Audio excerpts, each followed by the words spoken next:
The workshop in the sky! Oh, you gotta see it to believe it. Makes you wonder why T'Pol even bothers with phlogiston wings when he has tech like this. Well, according to the notebook, the platform beneath us runs on components from the Cinder City. Those can't be mass-produced. Also, I have some doubts about its mobility after seeing how it moved just now. For someone like T'Pol who dreams of flying freely, this definitely doesn't cut it. But if he's got that relic, he should be able to make a set of prototype wings for himself, right?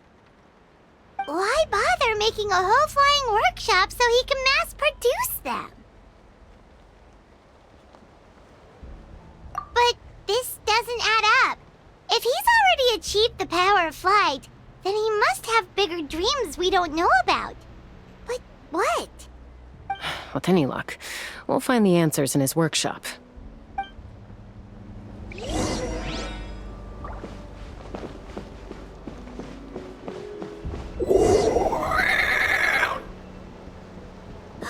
Cuckoosaurs! Seems like the merchants were right. T'Pol's using them for his own ends! I'll bet that mechanism on top of the cage opens the door. Let me give it a try.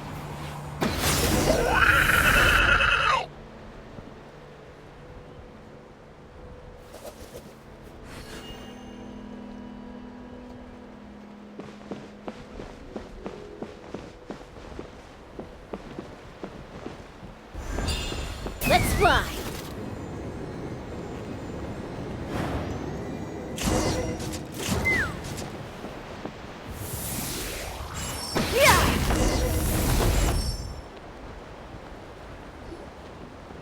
Why won't it fly away like the others? Is it... She's still breathing, but barely. By the looks of it, T'Pol was using these cages to extract phlogiston from the cuckosaurs.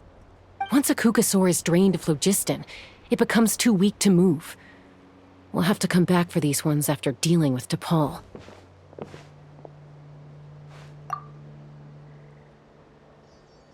Let me see. Looks like a record of his phlogiston research. Log number 330. With the support of... I was finally able to launch the airborne workshop. Even though it relies on the relic for 80% of its power supply, I've at least taken the first step. Log number 348. Research on the relic is progressing well. I should be able to replicate the technology and scale up production very soon. Has proposed a name for this groundbreaking invention. The phlogiston wings. I think I'm getting close. Soon I will achieve my dreams. Log number 377. Encountered some issues with the new smaller model phlogiston wings. The gaseous phlogiston showed some volatility during the refinement process. Thinks we should proceed at a more cautious pace with the refinement experiments. But after so many past failures, I have to prove that I will succeed this time. Log number 114. Ran an experiment using cuckosaurs to refine gaseous phlogiston. It was a success. Log number 117. I've started recruiting merchants and hunters to capture wild cuckosaurs. Log number 121. Major breakthrough in the efficiency of phlogiston yield. Huh?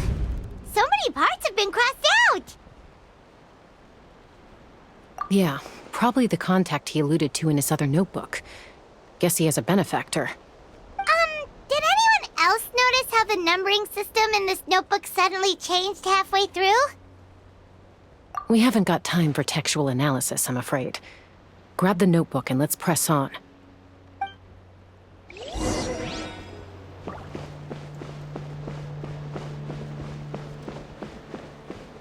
Huh. Never seen one of these before. Looks like this was built with the Cinder City components, too. You're not thinking of giving it a nice hard kick, are you?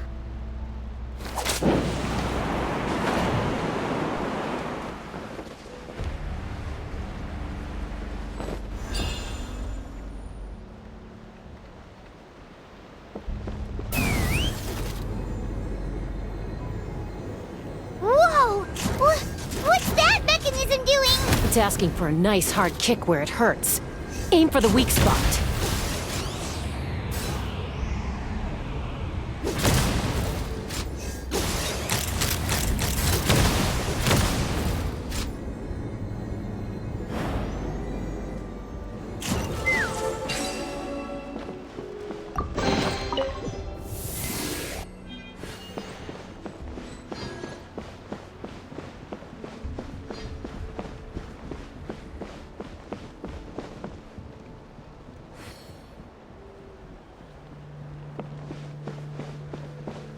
What are they doing here? It's T'Pol's henchman. He must have brought them here using the relic in his prototype wings.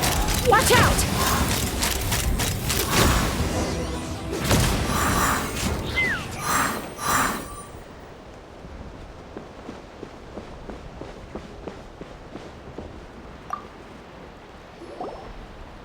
Hey, look here! More of T'Pol's notes! Log number 403. Introduce me to some new comrades who fully support my ideas. I told them that some Saurians are blessed with wings, and some people with natural gifts, while the less fortunate among us can only look on longingly as they seize the skies. But I also told them that progress can erase individual differences. Think of the tools humanity has made to fight back against wild beasts. The law we have put in place to even the playing field between the strong and the weak. I promised them that our research will be the new frontier of human progress. With our phlogiston wings, the power of flight will no longer be for a select few to enjoy. Imagine a world where the skies are for all to share. I only hope that when we finally achieve this goal, we'll be proud of me. Imagine a world where the skies are for all to share. Yes, what a wonderful world that would be. If only it were possible. We could respond faster, and so many tragedies could be prevented. But T'Pol, what about the Saurians you're draining dry of phlogiston? You're not sharing the sky, you're stealing it! Bad move. I won't let you get away with it.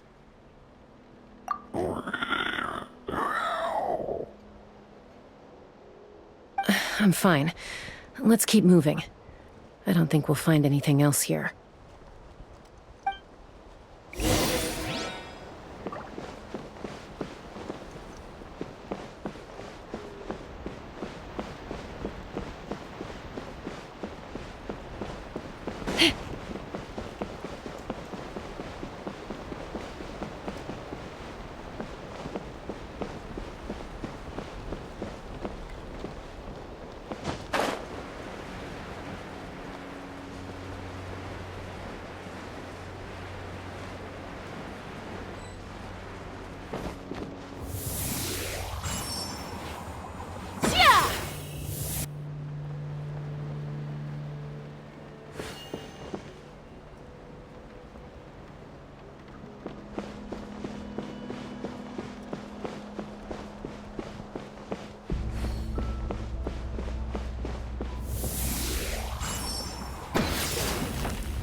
I can't believe he captured so many Kukasaurs. But right now, we have to focus on solving this problem at the source.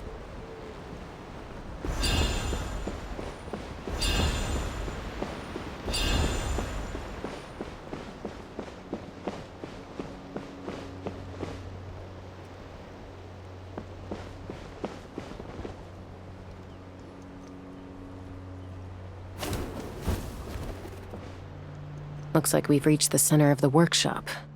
And still no sign of Koya's baby.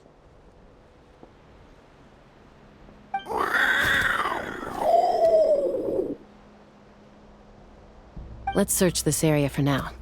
If we still can't find Chime, we'll double back.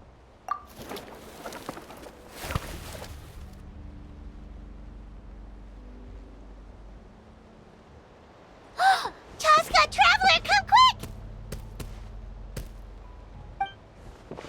What is it? Did you find Chime? Not yet, but look! It's another one of T'Pol's notebooks! All right.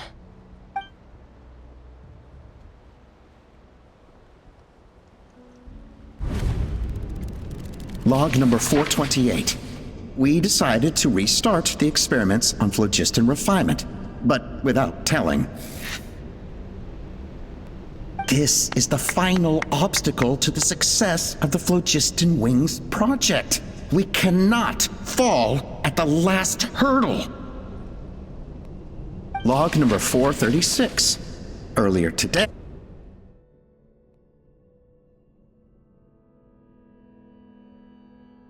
Phlogiston. It's certainly feasible, but...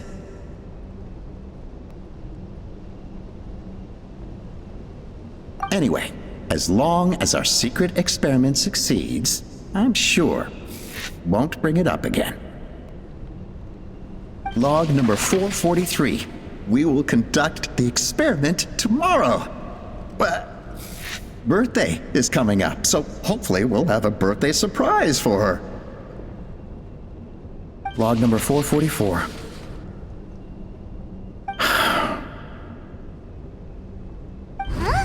Why is this log empty? I guess whoever wrote down the log number was prevented from recording the results.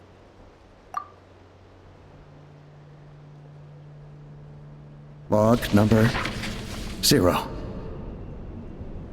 We lost many comrades in the accident. Among them are friends, lovers, and children. But we cannot stop now. We will keep their legacy alive and carry their dreams forward. As of today, we are scrapping the artificial refinement method. Instead, we will focus all our efforts on phlogiston extraction from live Kukasaurs. They are arrogant beasts whose existence in the wild serves no one but themselves. Their true worth lies in their sacrifice for the sake of human progress. To facilitate our operations, we will gradually move the airborne workshop closer to the Flower Feather clan, even as we continue to expand it. All this we do to create a world where the skies are for all of humanity to share.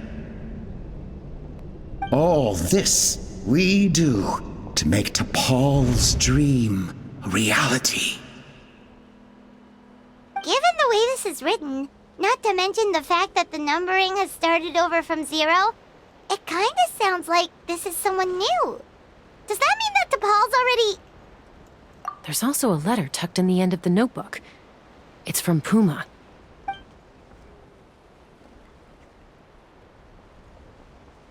T'Pol, I don't know where you are right now, so I don't know how to reach you.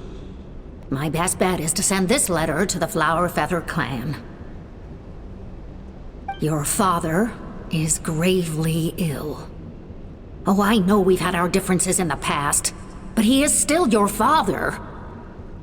Won't you come and visit him? Please.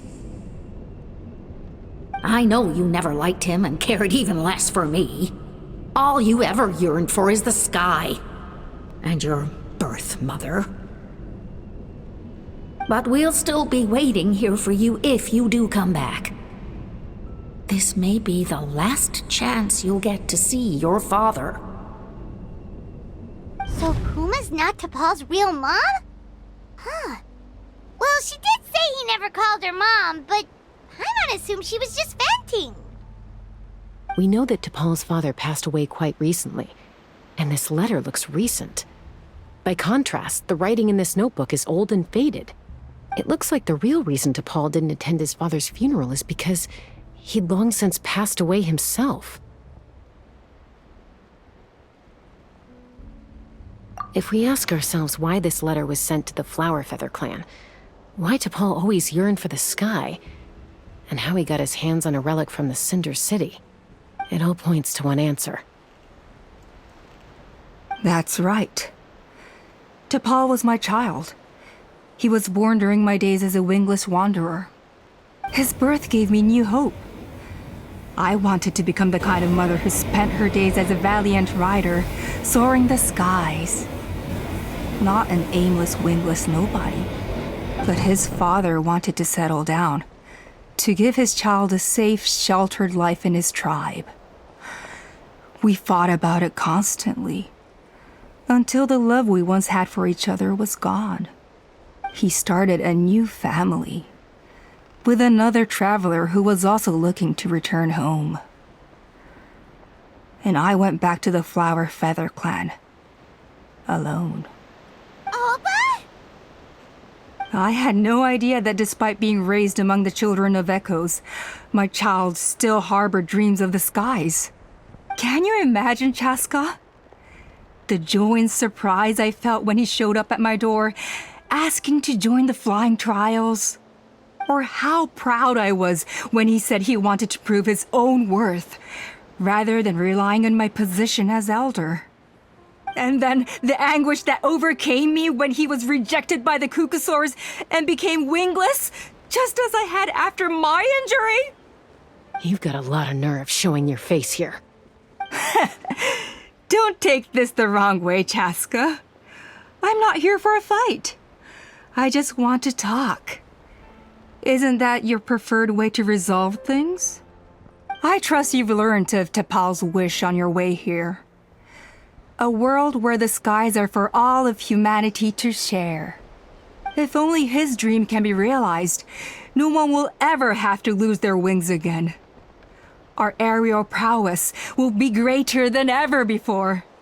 War will never again come at such a great cost. The loss of Koichi is a tragedy that need never be repeated. So tell me, Chaska, do you really wish to see the phlogiston wings forever grounded and gathering dust? Nothing you've said excuses all the conflict you've caused. You mean the argument back at the tribe? It was a necessary measure. Sometimes this is the only way to accelerate the pace of progress.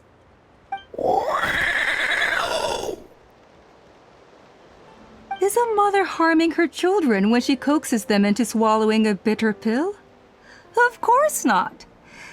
It is a brief moment of suffering for the greater good, and the child would come to understand this in due course. The phlogiston wings are that bitter pill.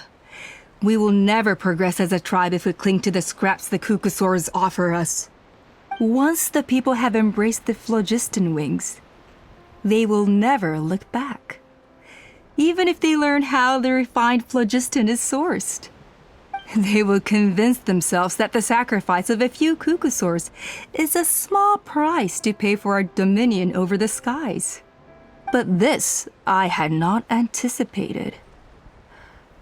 I barely had the chance to introduce the phlogiston wings to the tribe before you found this place. Your plan was hardly foolproof. Yet, it can still be salvaged. Chaska, traveler, you are the hope of humanity. I'm sure you have your doubts about my methods, but know that my love for humanity and for Natlan is genuine. You know me, Chaska. And you know that I've always treated everyone in the Flowerfeather clan as my own children. as fellow humans. Surely you can understand my perspective. Alpa, Natlan doesn't belong to humans alone. And truthfully, neither do I.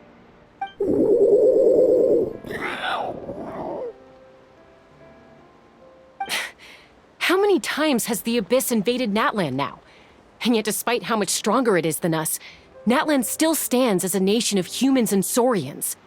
Peace imposed by force will crumble in a matter of days, because social bonds are what hold a civilization together. Weren't you the one that taught me that? And yet you would break the bond we share with our saurian companions to take more power for ourselves? That's as stupid as hacking your own arm off to use it as a club. They are wild beasts, driven purely by instinct. How could they possibly understand human social bonds? Ugh, how did someone like her ever become a writer?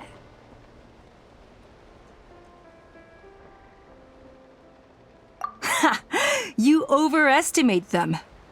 They bow to the strong and shun the weak. That's all there is to it. They never gave Tepal a second glance when he was at his lowest, nor me when I returned injured from the Cinder City. It's all about survival of the fittest for them. Plain and simple.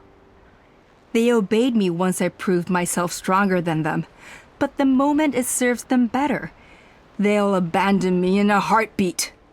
You're wrong, Alpa. They only reject the wingless because they don't want to fly anyone to their death. Chaska, I will promise you this. Only the unruliest wild cucosaurs will be used for phlogiston extraction. The ones who have nothing else to offer to humanity. Well, that's too bad. Because I know a few unruly wild cucosaurs who don't think that idea is gonna fly. Namely my mom, my sister, and me. And the others? To us, they're friends, family, even children. So if you want to put any of them in one of your cages, you're gonna have to go through us. Is that right? I knew you might be difficult to convince. Maybe this will change your mind.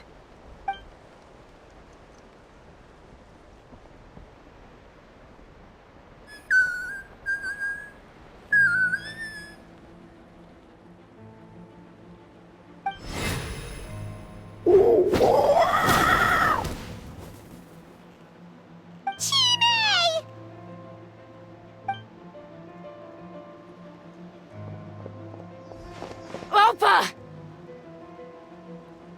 Careful! Don't make any rash decisions. Unless you want to see her suffer.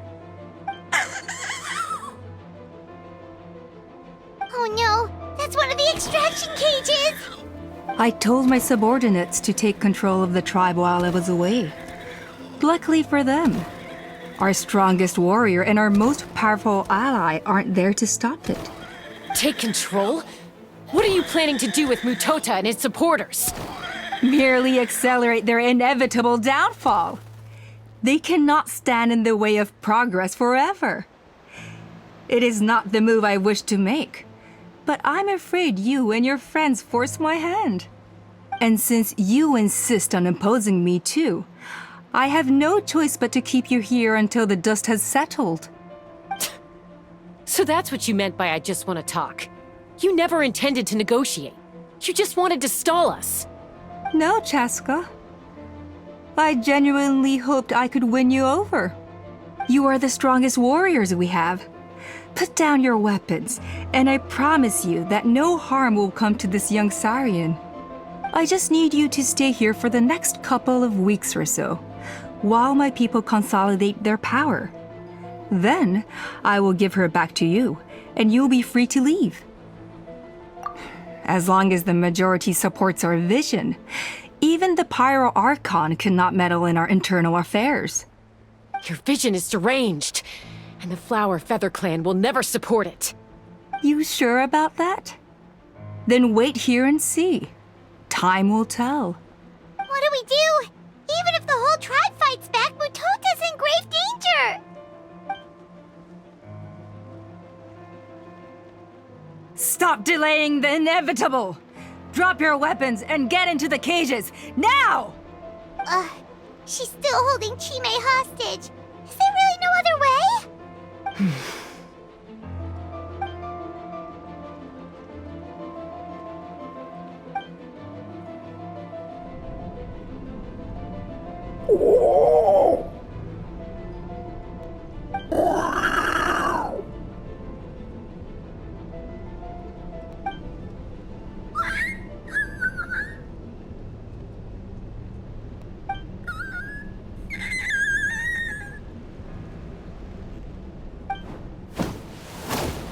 Koya?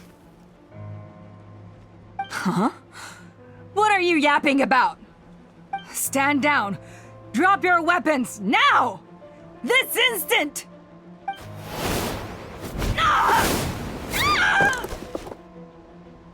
No! The relic!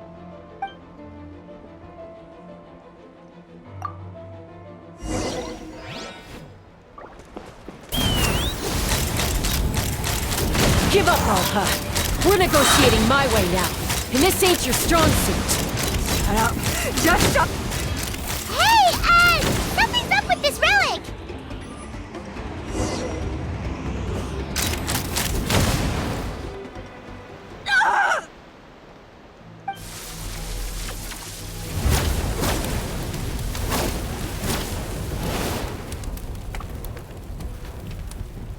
No! What is she doing? She'll bring us all down with her! But why? We stabilized the relic. Maybe it got damaged in the fight. If we don't think of something fast, this whole workshop is gonna fall apart. No. They're directly beneath us. My beloved tribe!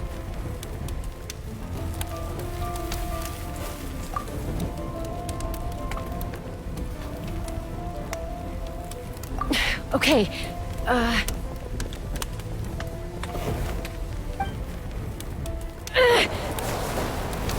It's too powerful! This ain't a toy like last time. I don't think I can just throw it aside.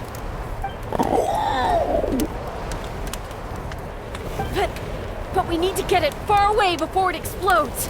Then the tribe will be safe, and so will this workshop. Koya, remember when we were kids? Come on, let's take this thing high up into the sky. Don't worry, I know I can get rid of it before it explodes. We're talking some surface wounds at most. All I need is for you to catch me at the end, just like old times.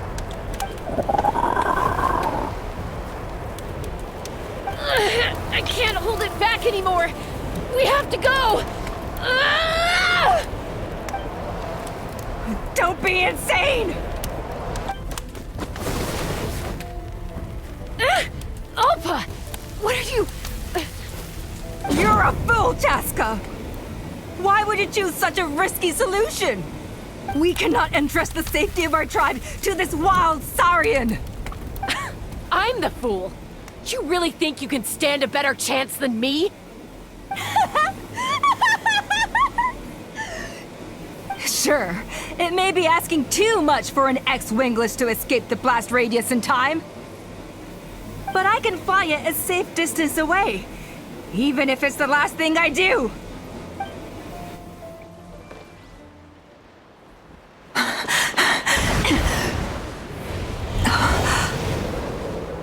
Here, this should be high enough to save the clan. What? You don't get to die a hero today.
Are you hurt?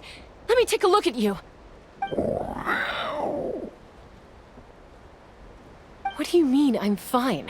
Didn't I tell you to catch me on your back? Why did you try to shield me from the blast?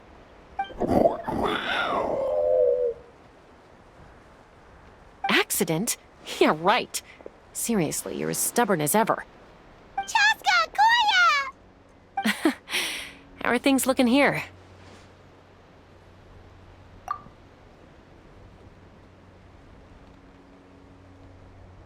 I think that's putting it mildly. I owe you one. Again.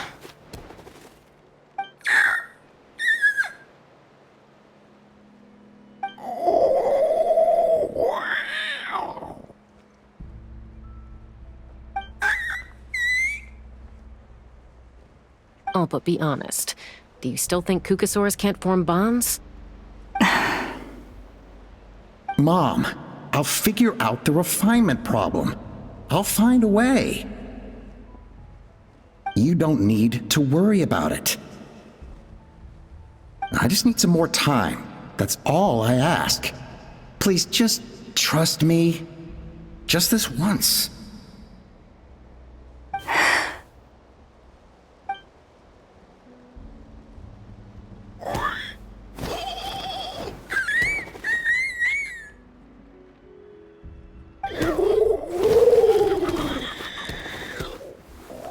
The Flower Feather clan yield to the strong. And it's up to the winners to define what strength means. So it looks like it's my turn to yield.